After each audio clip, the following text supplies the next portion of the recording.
Buenos días, hermanos. Vamos a comenzar en el nombre del Señor nuestra clase de este domingo. Vamos a comenzar el estudio del libro del Apocalipsis. Es un libro muy profundo, pero no es tan difícil de entender como a veces nos puede parecer. Claro que habrá cosas que pues el Señor hasta el último día cuando estemos en su presencia nos develará, ¿verdad? Pero en la medida de lo posible vamos a procurar entender, porque miren, este libro fue escrito para que las iglesias estuvieran preparadas. Entonces quiere decir que es entendible, ¿verdad? Entonces vamos con ese propósito, vamos a empezar el estudio. Vamos a empezar, ya vimos la introducción al libro, y vamos a empezar con Delia, con el capítulo 1, versículo 1, por favor.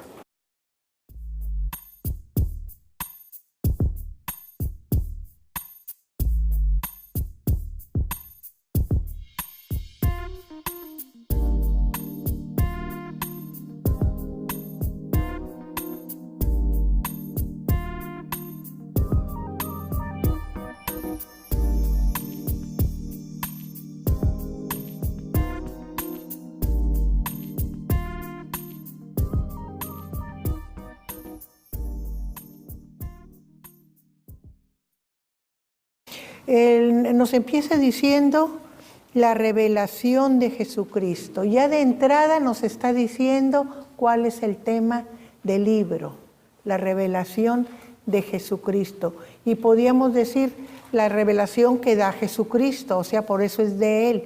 Pero no es nada más porque Él la da, sino porque es sobre Él, ¿verdad? O sea, nos va a hablar precisamente de Jesucristo, no como lo conocimos con el Mesías entre nosotros, el Salvador, sino el Jesucristo glorificado, el Jesucristo Rey, el Jesucristo Juez, el Jesucristo Soberano. Ese Jesucristo es el que nos va a dar a conocer. Por eso es la revelación de Jesucristo, que Dios le dio. O sea, esta revelación, aunque Jesucristo le está haciendo de sí mismo, pero es porque Dios se la dio. Recordemos que siempre Él decía, lo que me ha dado el Padre es lo que yo les doy, lo que yo les enseño, ¿verdad? Entonces, hay muchas cosas que el Padre se guarda en su sola potestad, como dice la Escritura, ¿verdad? Y luego dice, para manifestar a sus siervos las cosas que deben suceder pronto. Entonces, aquí ya tenemos una parte de a quién va dirigida la carta, a sus siervos, ¿verdad? Va dirigida para revelar a sus siervos, ¿verdad? Las cosas que han de suceder pronto. Y es porque nos está hablando, como decíamos, es escatológico el libro, o sea, las cosas del fin, nos está hablando de las cosas que van a suceder en el fin de los tiempos, ¿verdad? Y la palabra pronto nos mete en problemas de repente por la forma en como nosotros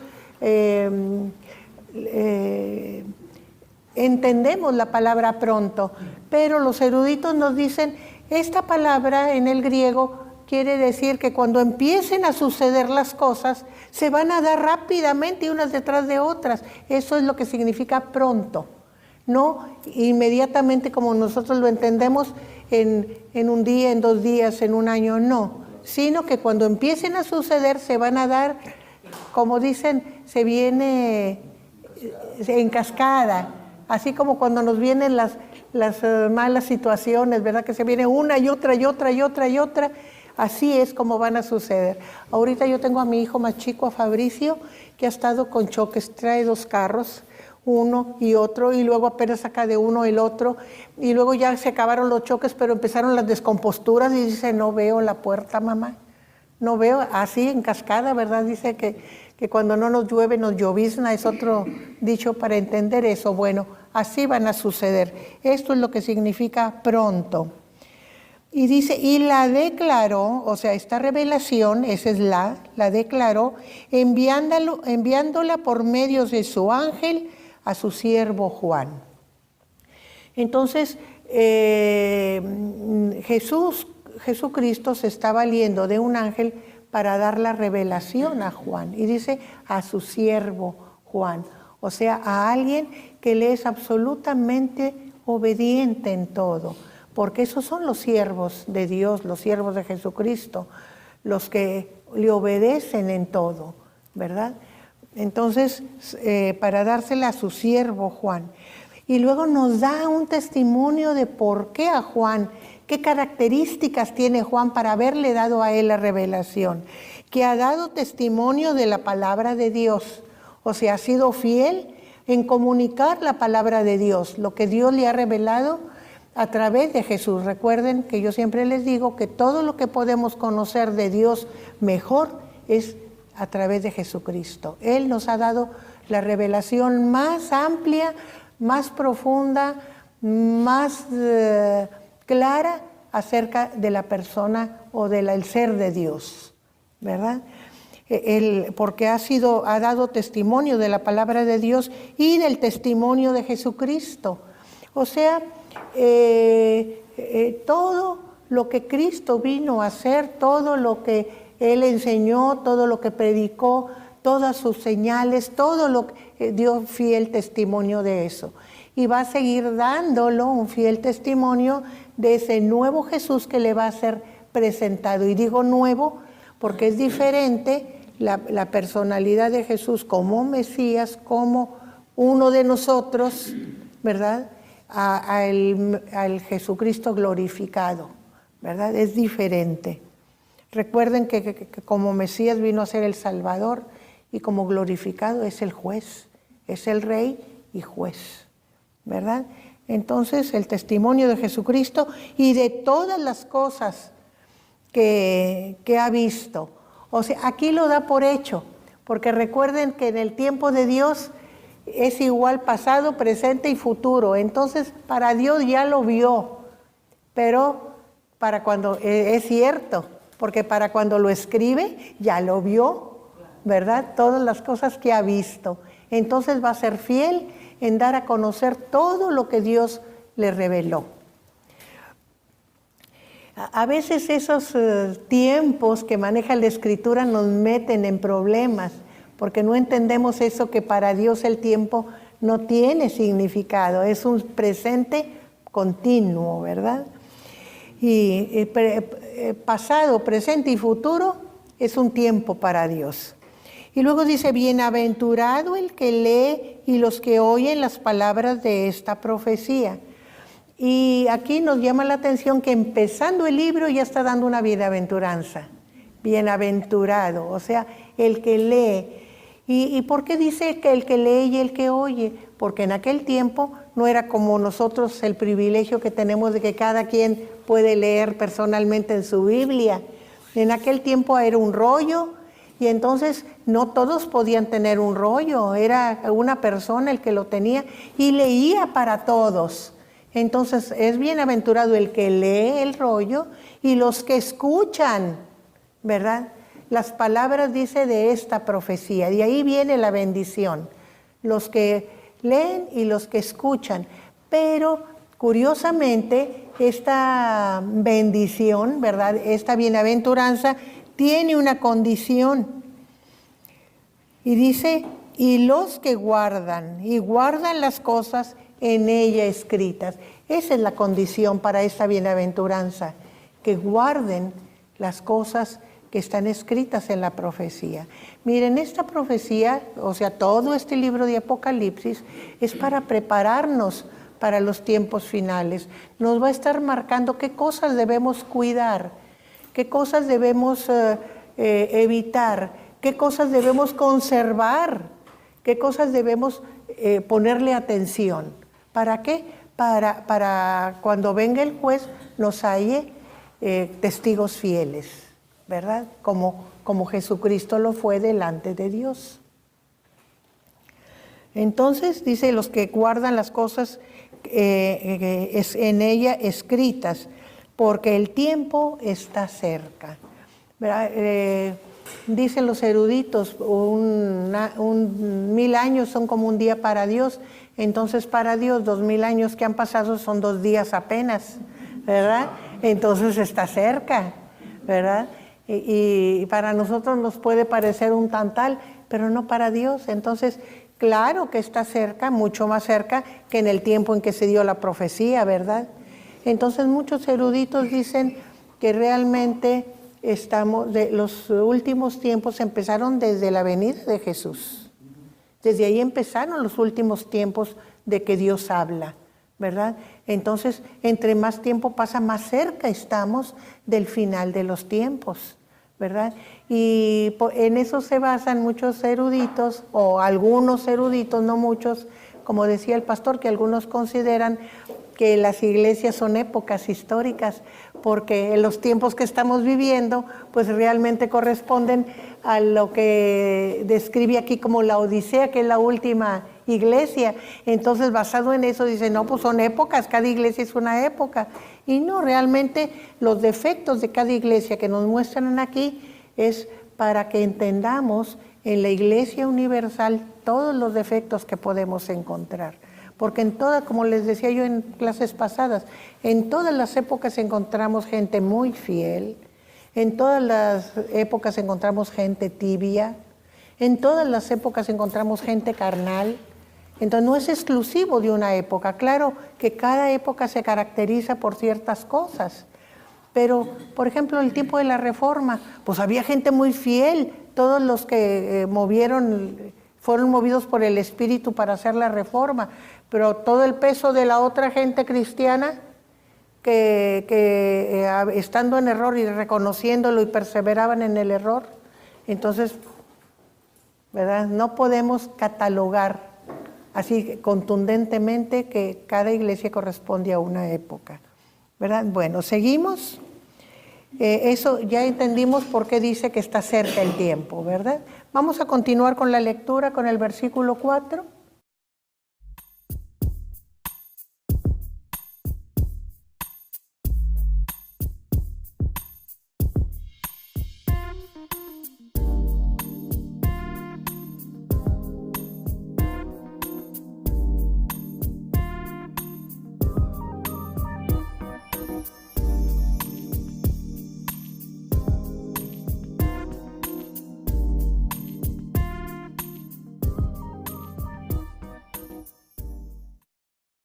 Vemos cómo empieza presentándose el escritor Juan, y es muy notorio que no dicen nada de él. Los eruditos nos dicen que Juan fue escogido también para escribir este libro porque fue un testigo fiel, pero también porque fue el único de los discípulos que estuvo hasta la muerte de Jesús a su lado.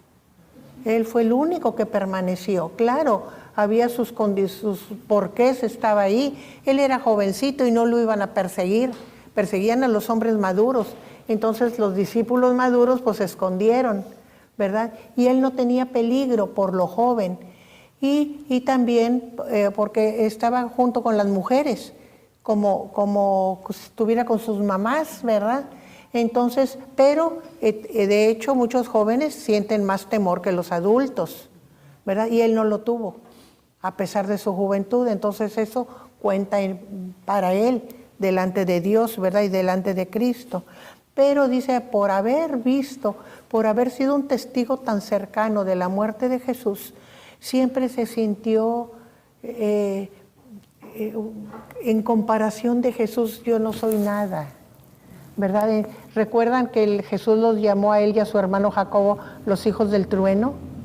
Pero entonces cambió su carácter, cambió de tal manera que ya no fue un impetuoso que se lanzaba así sin pensar, sino que fue humilde, totalmente humilde, y trataba de minimizarse él delante de Cristo. Por eso vemos tanto aquí en el libro del Apocalipsis como en el Evangelio que nunca se menciona. Y aquí nomás donde dice Juan, para indicar quién escribe, pero no dice nada más de él. Y así lo hace en el Evangelio también. El que amaba a Jesús, pero no dice yo, como Pablo, ¿verdad? O como otros escritores, nunca.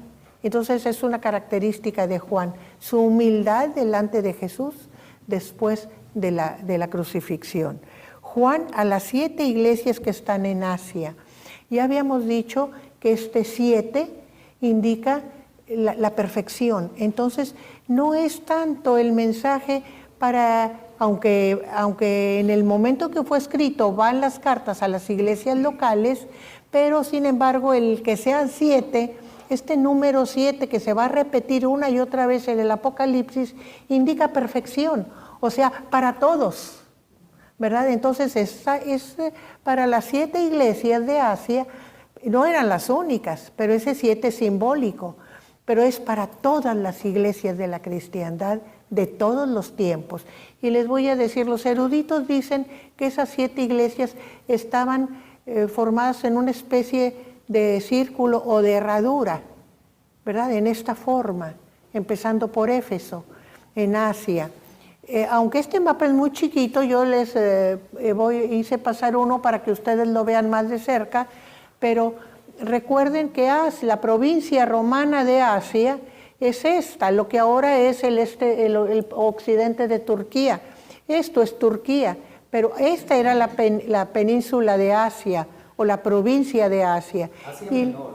Sí, bueno, pero se llamaba Asia. Ajá. En ese tiempo era Asia, la provincia romana de Asia, ¿verdad? Ahora para nosotros geográficamente es Asia Menor. Toda esta parte de aquí es Asia Menor, ¿verdad? Porque la Asia Mayor es todo el gran continente que está al oriente, pero en ese tiempo así se llamaba. Y estas iglesias están empezando de Éfeso en esta forma, miren, así. Aquí están las 7 iglesias, ¿verdad? Las 7 iglesias que están en Asia. ¿Por qué en Asia? Porque era el territorio de Juan. Juan vivió mucho. Cuando Pablo murió, el que se encarga de supervisar las iglesias es Juan. Y sobre todo estas de Asia. Ahí vivió y dicen los eruditos que ahí murió. Después de que estuvo en Patmos, lo liberaron de su castigo y volvió a Éfeso. Y ahí vivió toda su vida hasta que murió.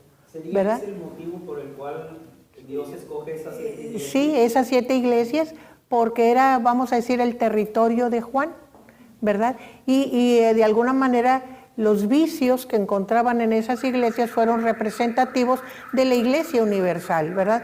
Por eso fueron escogidas. También dicen los eruditos que pueden haber sido escogidas porque tenían una cierta preeminencia esas ciudades. Y claro, donde hay preeminencia hay vicios, ¿verdad? Entonces por eso fueron escogidas como representativas. Entonces a las 7 iglesias que están en Asia, gracia y paz a vosotros del que es, del que era, del que ha de venir. Y aquí, aunque en el resto y en muchas partes del Apocalipsis esta expresión, el que era, el que es y el que ha de venir, representa al Jesucristo glorificado, en este momento representa a Dios. Porque Dios es el que es desde siempre y para siempre, ¿verdad? ¿Y por qué decimos? Porque aquí vemos el saludo de parte de la Trinidad. Primero Dios, el que era, el que es y el que ha de venir, de los 7 espíritus que están delante de su trono, y 7 también representa la perfección, está hablando del Espíritu Santo, pero el que es completo, el que es perfecto, el que lo es todo. Y dicen los eruditos que de alguna manera estaba representado en el candelero del lugar santo, los 7 brazos del candelero que estaba ahí, ¿verdad?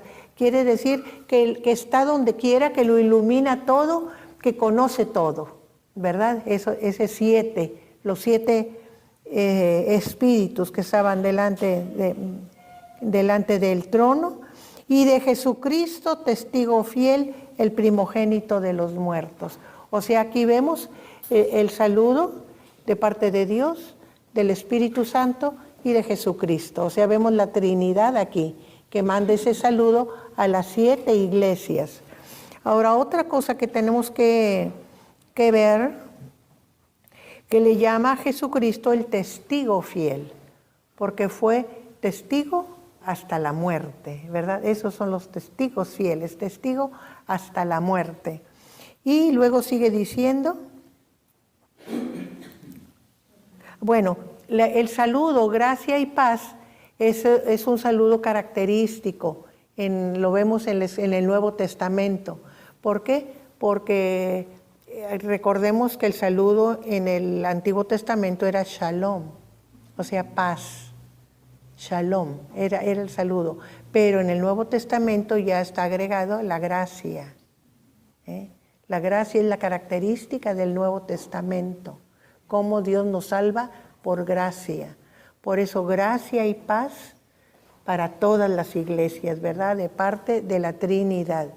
Y recordemos que gracia significa lo que no merecemos, que nos dan de gratis, ¿verdad? No lo ganamos, simplemente por amor Dios nos los da.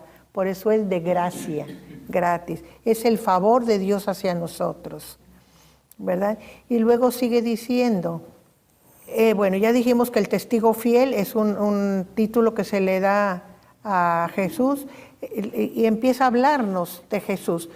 El Jesús que conocimos y que conocemos por los evangelios nosotros y que conocieron los discípulos. El testigo fiel, el primogénito de los muertos, el soberano de los reyes de la tierra, al que nos amó y nos lavó de nuestros pecados con su sangre. ¿Se dan cuenta que es el Mesías prometido?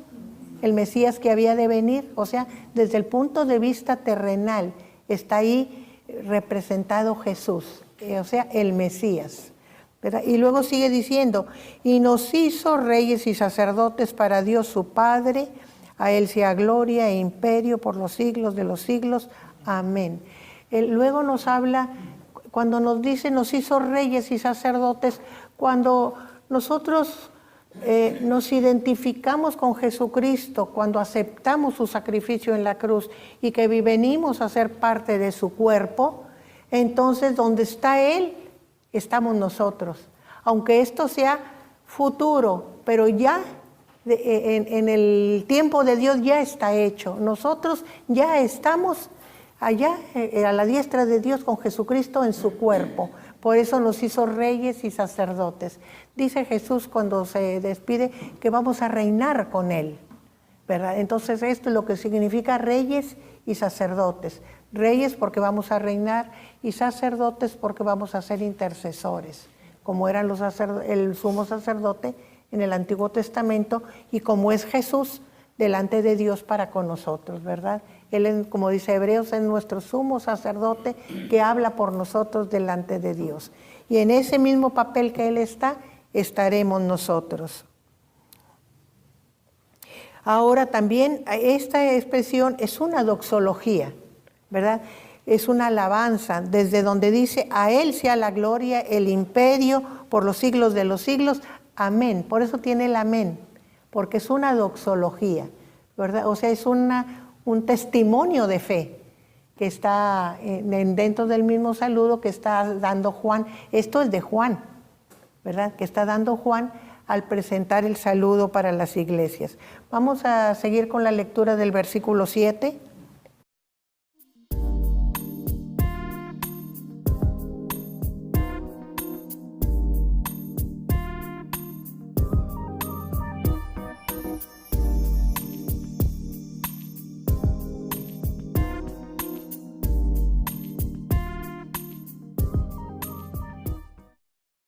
Nos sigue diciendo, he aquí que viene con las nubes y todo ojo le verá. O sea, ya nos está presentando lo que va a suceder en los últimos tiempos.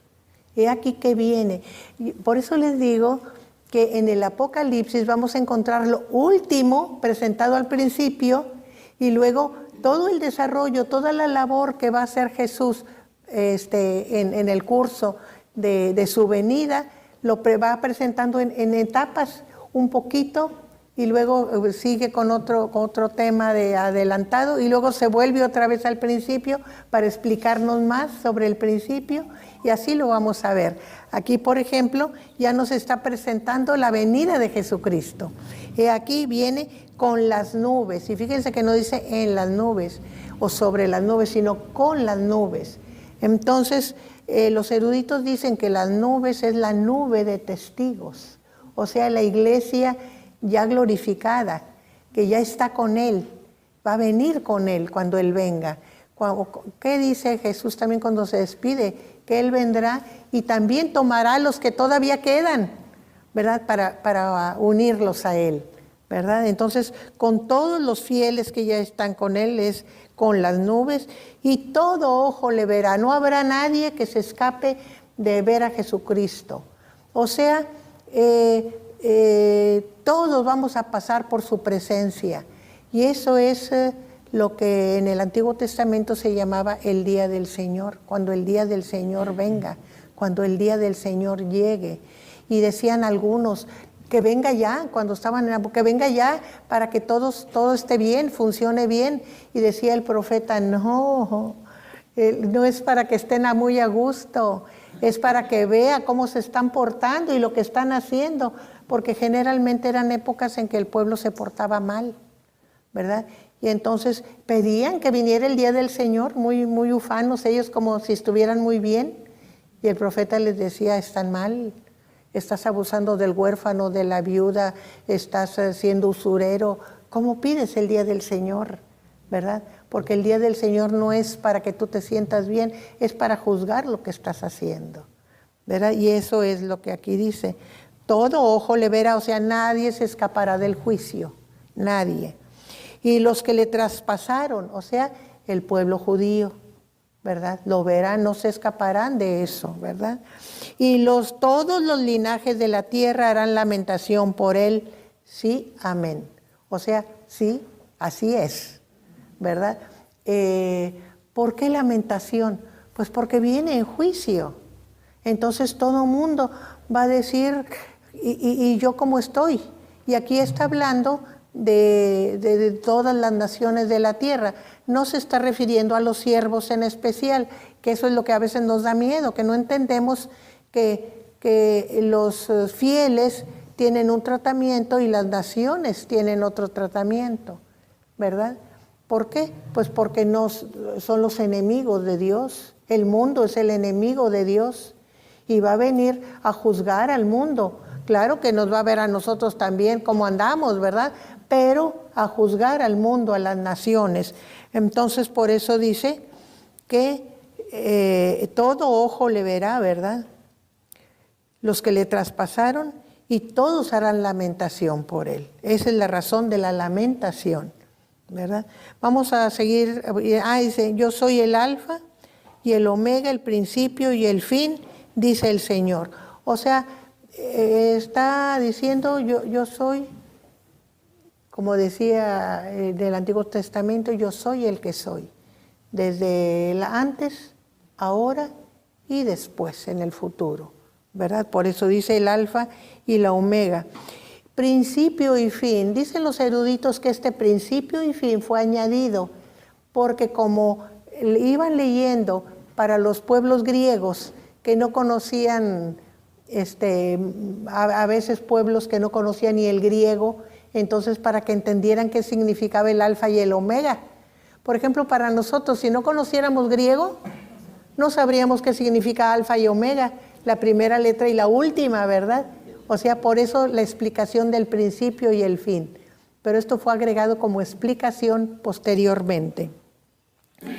Y el que es, el que era y el que ha de venir, el Todopoderoso. O sea, está dando una descripción de aquel que va a venir, ¿verdad? Que va a venir como el Rey de Reyes y Señor de Señores. Muy bien, vamos a seguir con el versículo 9.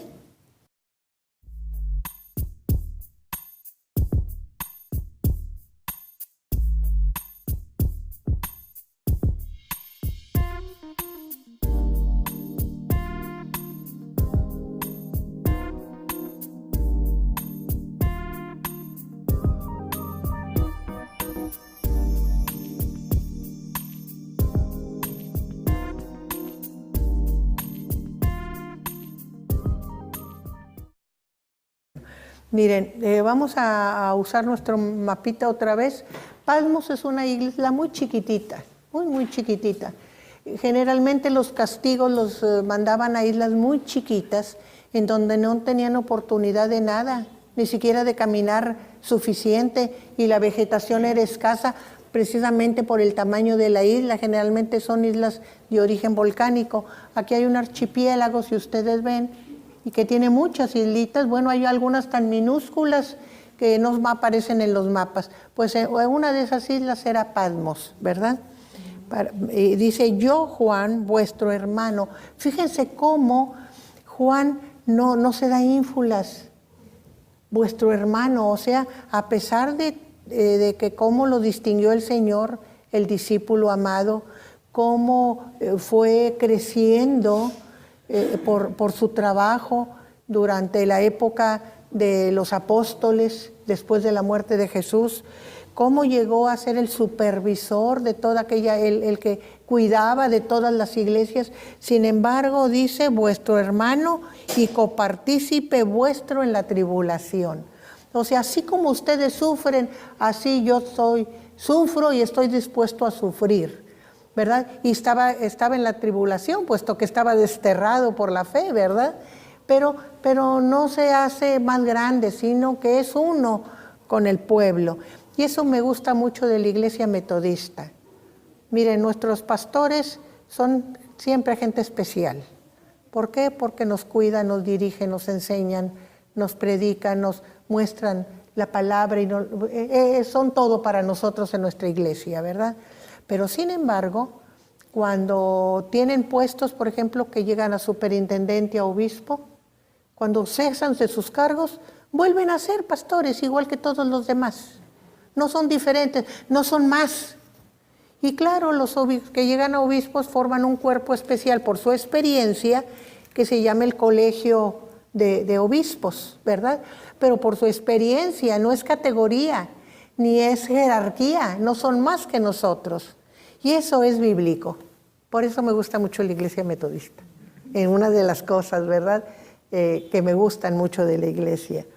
Y aquí lo vemos, vuestro hermano y copartícipe en la tribulación, en el reino y en la paciencia de Jesucristo. Aquí, si ustedes se fijan, la tribulación como los sufrimientos, como llevar la cruz. En el reino, como reyes, como Jesucristo ya glorificado. Y en la paciencia de Jesucristo. O sea, saber esperar. Va a llegar un día en que nos sea revelado y que vivamos esa revelación. Pero hay que saber esperarla con paciencia, como trabajando, haciendo la obra, ¿verdad? No de flojos, sino haciendo la obra con paciencia, ¿verdad? Dice, y la paciencia de Jesucristo, y luego nos dice, yo Juan, que estaba en la isla llamada Patmos, por causa de la palabra de Dios y el testimonio de Jesucristo. Aquí ya nos está explicando por qué de su castigo, ¿verdad? Porque predicaba la palabra y le decían, cállate, y no se callaban, seguían predicando y entonces venía el castigo, ¿verdad? Igual la persecución a todo cristiano. Para este tiempo, el tiempo de Domiciano, que había una persecución muy seria, porque después de Nerón, recuerden que Nerón fue uno de los emperadores, de los peores, ¿verdad? Después de Nerón a los emperadores se les deidificaba después de la muerte. Pero a partir de Nerón él exigió que se le deidificara en vida. Entonces, a partir de él, eran dioses en vida, así como los egipcios, que los faraones eran dioses. Entonces, era obligatoria la adoración, ¿verdad?, para el emperador. Por eso era un tiempo de tanta tribulación, porque los que alababan, adoraban a otros dioses, pues eran perseguidos, ¿verdad?, porque era exigida, obligada la adoración al emperador. Entonces, por eso aquí dice, ¿verdad?, las causas por las que está preso, por la palabra de Dios y el testimonio de Jesucristo. Y luego dice, yo estaba en el Espíritu en el día del Señor. ¿Qué quiere decir estaba en el Espíritu en el día del Señor? Pues primero que podemos pensar es que estaba en día sábado, porque recuerden que Juan era judío y para el judío siempre el día del Señor fue el sábado, porque el domingo, ¿qué era? ¿Qué dice la Escritura? El primer día de la semana, ¿verdad? Siempre fue el primer día de la semana, el domingo. Y el día del Señor para el judío era el sábado. Pero no se trata de ese día. Se trata del día cuando venga el Señor. Ese es el día del Señor, cuando el Señor venga en las nubes, como dijo antes. Entonces, ¿cómo estaba Él en el día final? Porque recuerden que va a tener visiones del día de las últimas cosas, pues en el Espíritu. El Espíritu lo llevó, lo transportó hasta ese día que nosotros no sabemos, pero esperamos que quizá nos llegue porque dice que el tiempo está cerca, ¿verdad? Estaba en el Espíritu en el día del Señor y oí detrás de mí una gran voz como de trompeta. Y fíjense que a mí me llama la atención que oí detrás de mí, porque en todas las porciones bíblicas en donde se oye la voz de Dios o del Rey, del soberano, siempre es detrás. Nunca es delante. Así fue Daniel, así fue Ezequiel, así fueron todos. Si ustedes analizan esos pasajes, siempre es detrás de mí. Y la voz como de trompeta, de trueno, de estruendo de aguas, pero siempre detrás. Dice, oí detrás de mí, ¿verdad? Una gran voz como de trompeta. Ahora, la palabra como es cuando Juan nos presenta los simbolismos. No hay manera como él pueda explicar aquella voz que no es humana, que es algo que no conocido. Entonces lo tiene que explicar de la manera que nosotros podamos tener una idea. Entonces lo dice como de trompeta, ¿verdad? Que decía, yo soy el alfa y la omega, el primero y el último. Escribe en un libro lo que ves. O sea, ya estaba diciéndole quién estaba hablando, les estaba identificando aquella voz, quién era, ¿verdad? El Jesucristo glorificado. Y la orden, escribe en un libro. Y les voy a decir una cosa, generalmente pensamos del Apocalipsis que es un libro sellado, porque como habla de sellos, es un libro sellado que no sabemos. No es cierto, es un libro abierto, que está abierto para que todos lo leamos. Y el curso de la revelación es precisamente la apertura de los sellos. Se van abriendo los sellos para que sepamos lo que va a estar ocurriendo. Fíjense qué diferencia. Aquí es un libro abierto. En Daniel era un libro cerrado, sellado. Sella el libro hasta el fin de los tiempos, le dice el Dios, Jesucristo, el ángel, a Daniel. Séllalo, ¿verdad? Porque es hasta el fin cuando se va a abrir. Pero aquí dice que está abierto, que escríbelo para mensaje a las 7 iglesias, a sus siervos, ¿verdad? Entonces, y ya después de que se identifica el que habla y le dice que le da la orden de que escriba y dice, envíalo a las 7 iglesias que están en Asia. Ya dijimos cuál era la provincia de Asia y menciona las 7 iglesias a las que se va a mandar. A Éfeso, a Esmirna, a Pérgamo. Las 3 primeras están, Éfeso está aquí, y luego Esmirna está aquí, Pérgamo está aquí, Pérgamo es la más al norte, y luego va a empezar el círculo hasta cerrar en la Odisea. La Odisea está aquí, aquí está Éfeso y aquí está la Odisea donde se cierra el círculo, ¿verdad? A las 7 iglesias y nos las menciona de una por nombre. Vamos a seguir con la lectura del versículo 12.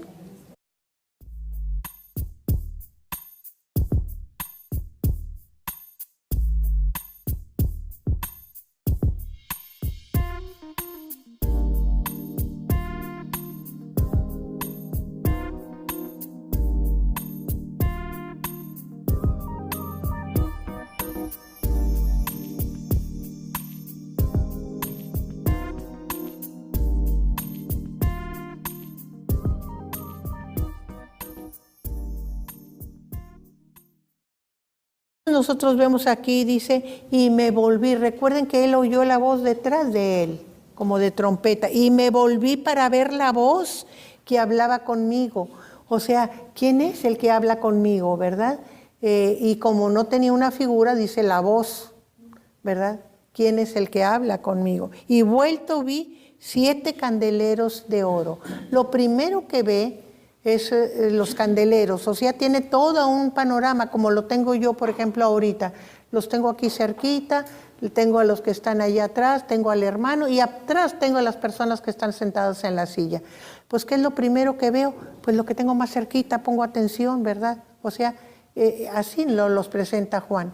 Muchos eruditos dicen que cuando Juan presenta esto, se está basando de alguna manera cuando, por ejemplo, en el saludo, en cómo estaba el lugar santo y santísimo, ¿verdad? Que cuando nos presenta el saludo, lo de más atrás, el arca, es donde estaba la presencia de Dios. Recuerdan que el saludo fue primero Dios, luego estaba en el lugar santo el candelero, en medio, ¿verdad? Que el Espíritu Santo, y luego al principio afuera estaba el altar de los sacrificios, que representa precisamente la muerte en la cruz, el sacrificio de Cristo. Así, es un poco simbólico eso.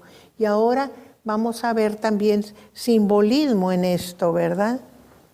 Cuando nos dice, ¿verdad?, que lo primero que ve son los candeleros de oro, los 7, y sigue presentándonos el número 7, ¿verdad? Perfección. Los 7 candeleros de oro, y en medio de los 7 candeleros a uno semejante al Hijo del Hombre, vestido de una ropa que llegaba hasta los pies, ceñido por el pecho con un cinto de oro. Su cabeza y sus cabellos eran blancos como la blanca lana. Me voy a detener ahí. En medio de los 7 candeleros estaba uno como el Hijo del Hombre, así dice Daniel también. O sea, Jesucristo glorificado estaba ahí en medio de los 7 candeleros. Luego nos va a decir que los 7 candeleros representan a las iglesias, porque cuando le habla a Éfeso le dice, arrepiéntete, si no quito tu candelero de su lugar, ¿verdad? Representa las iglesias. Entonces Jesucristo está en medio de su iglesia universal, de su iglesia, de la que ya está glorificada y la presente, ¿verdad?, en este mundo. Uno semejante al Hijo del Hombre, vestido de una ropa que llegaba hasta los pies. ¿Qué significa esa ropa talar? Significa el sacerdote, ¿verdad? Era como se vestía el sacerdote, con la ropa hasta el suelo, ¿verdad? O sea, el sacerdote que es Jesús. Y ceñido el pecho con un cinto de oro. ¿Quién lleva cintos de oro? ¿Quién? Los reyes, ¿verdad? Entonces, como rey está representado también. Dice, y su cabeza y sus cabellos eran blancos como blanca lana, como nieve, y sus ojos como llama de fuego. O sea, eran tan penetrantes sus ojos que no puede representarlos. Ya le digo que aquí la palabra como nos habla de lo que él no puede expresar con palabras, que no lo puede explicar, y entonces nos da una idea.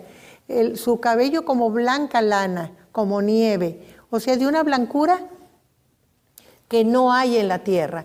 Recuerdan que cuando es la transfiguración, así dicen los que estaban con él, ¿verdad? Mateo, Juan, era Juan, Jacobo y Pedro, ¿verdad? Que sus vestiduras resplandecían más que el sol. Bueno, ese tipo de blancura que no te puedes explicar es como ven su cabeza, ¿verdad? La santidad, ¿verdad? Como blanca lana, y sus ojos tan penetrantes como llama de fuego, y sus pies semejantes al bronce bruñido, refulgente como en un horno. Y aquí seguimos con el cómo. O sea, eran tan brillantes, el color había cambiado, era como bronce, dice bronce, pero muy pulido, muy reluciente. Por eso dice como salido de un horno. ¿Por qué salido de un horno? Porque cuando acaba de salir del metal del horno no tiene nada de oxidación. Entonces es puro, totalmente brillante. Ya cuando empieza a tener contacto con el aire empieza a oxidarse. Si el mismo oro, que es un metal noble y que no se oxida o resiste mucho la oxidación, se empieza a poner medio opaquito, le decimos tiene pátina, es como lo llaman los orfebres, ¿verdad? Porque ya tiene tiempo que salió del horno, ¿verdad? Pero cuando sale del horno es refulgente.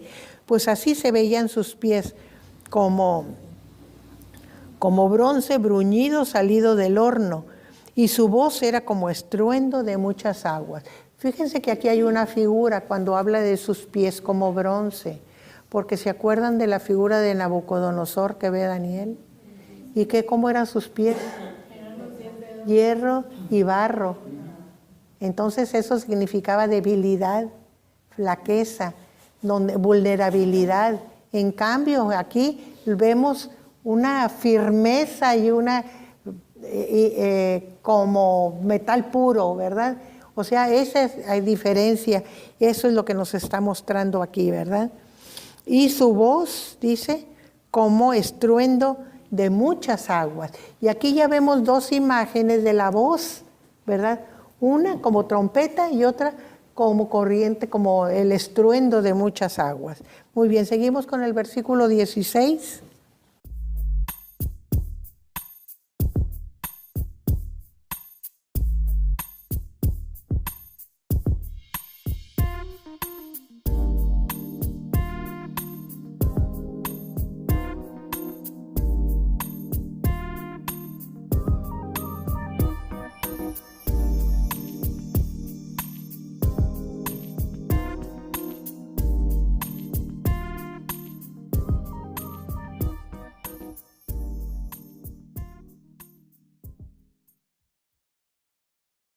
Entonces aquí nos dice, tenía en la diestra 7 estrellas. Ya nos explica al final que las 7 estrellas son los ángeles de las iglesias. Y fíjense que cuando escribe las cartas dice, escribe al ángel que está en la iglesia de tal parte. Entonces los eruditos dicen que para ellos los ángeles eran los dirigentes de las iglesias. Como eran iglesias importantes, los obispos de las iglesias. Recuerden que el obispo era el que supervisaba, o sea, es lo que significa obispo, el supervisor, ¿verdad?, de la iglesia. Entonces tenía en su diestra, o sea, en su mano derecha, 7 estrellas. Y ya vimos, como al final que dice que eran los ángeles de las iglesias. Y luego de su boca salió una espada aguda de 2 filos. Y ya por la escritura sabemos que la espada de 2 filos que corta hasta los tuétanos es la palabra de Dios, ¿verdad? O sea, representaba la lengua y la palabra de Dios, esa palabra que penetra profundamente. Y su rostro era como el sol cuando resplandece en su fuerza, ese sol de mediodía que no se puede ver. Recuerden que no podía verse el rostro de Dios, así era como se veía Jesucristo, ¿verdad? Como el sol cuando resplandece en su fuerza. Y dice, cuando le vi caí como muerto a sus pies. Esta reacción la vemos también en todos los demás profetas que tienen visión, que no pueden, o sea, la fuerza les abandona, la fuerza física les abandona y caen. Es como una adoración, aunque no lo pienses ni estés consciente de ello, caes de rodillas, caes a los pies, ¿verdad? Dice, cuando le vi como muerto, o sea, no sé de mí. Y así Daniel lo expresa también.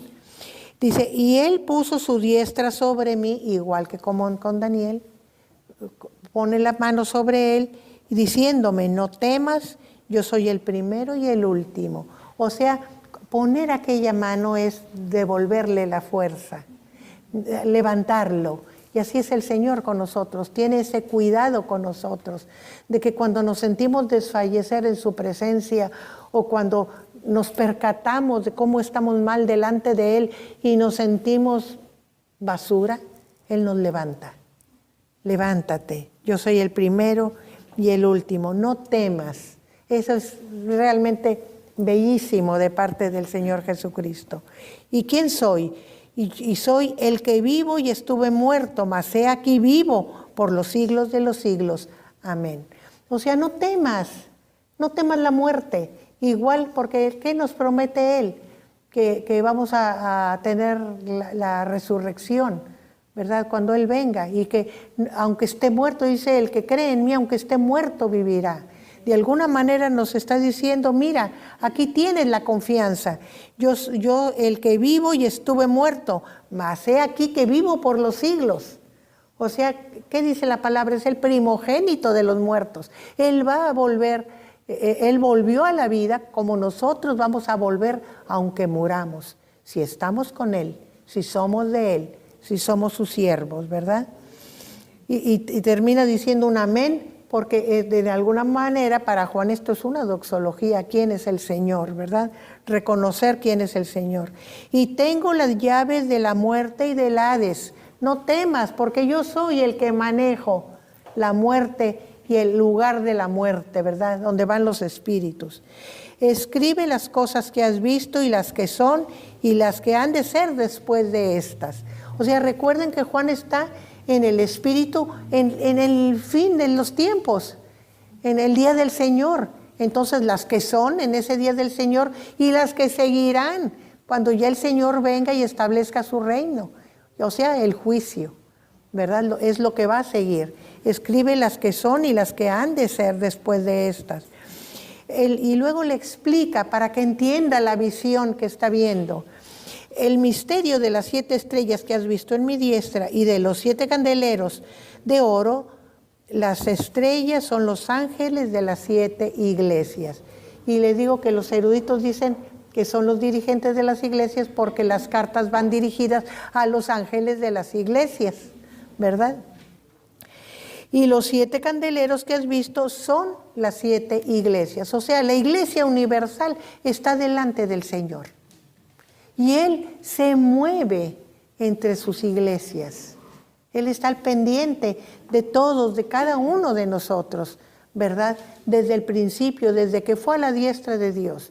Y aunque habla de que en muchos pasajes dice que está sentado a la diestra de Dios, sin embargo viene, ¿verdad?